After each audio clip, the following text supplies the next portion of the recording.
and that kind of began his interest in Judaism and so on as well. So, it's funny that James Michener, wasn't Jewish, and his book is not written from an Orthodox perspective at all, but I wonder how many people there might be floating around, who actually ended up becoming Orthodox Jews as a result of that book. I know there's me and one other person, and there might be more for all I know. But I read that book, saying I was very fascinated by it. I think that I was most impressed by the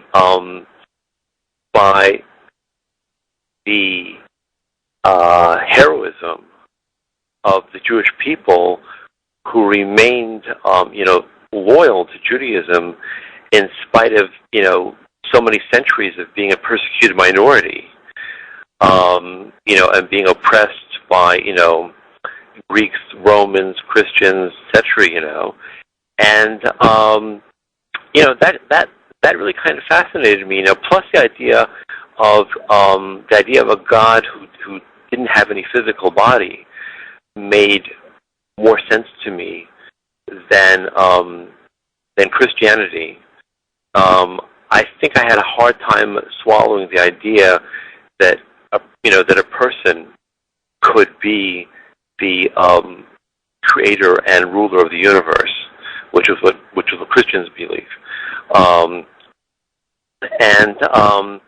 So this kind of what do you say, attracted my attention.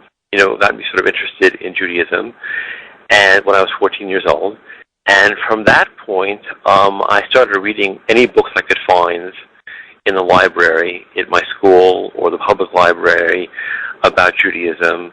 And I think that my public library had a copy of Encyclopedia Judaica, which I thought was really fascinating. And I read, just about anything Jewish that I could find, that I could pick up, and so on.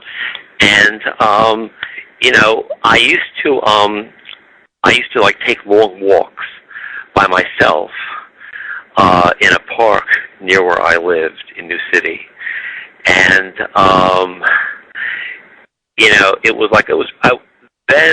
I think I was about the only person walking around there.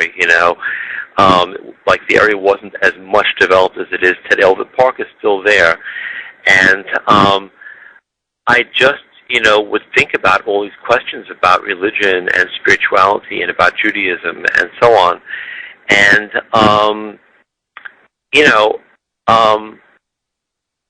I think what it was is, I think like what I saw as being the lack of violence and substance abuse in the Orthodox communities, impressed me as being an indication that the Torah really was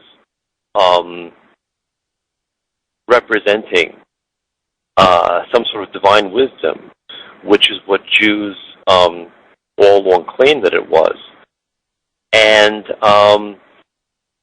I decided that when I was 18 years old and I would be able to leave home and be independent and so on, so what I would do is I would, instead of going to college in America, I would convert to Judaism and emigrate to Israel and, go to college in Israel and, do something along those lines. That was sort of my, kind of vague plan of action, because, I knew that at the age of 14, I couldn't really leave home and get a job and, support myself independently.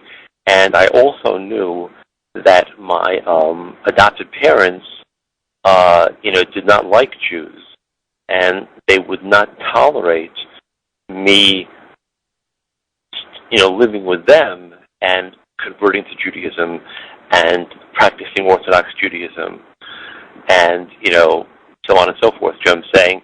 So that was basically my idea. Jim saying at the age of 14, I just keep the whole thing quiet, kind of like be like a Morano, secretly studying about and practicing Judaism to some extent, but it would just be like no one else would really know about it, and that's pretty much what I continued doing until I was about 16. It was like about 2 years passed.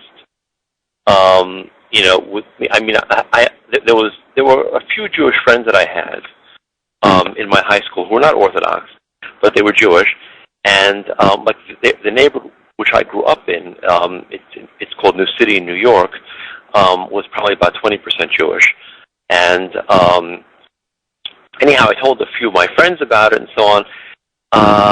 But otherwise, I pretty much kept it a secret.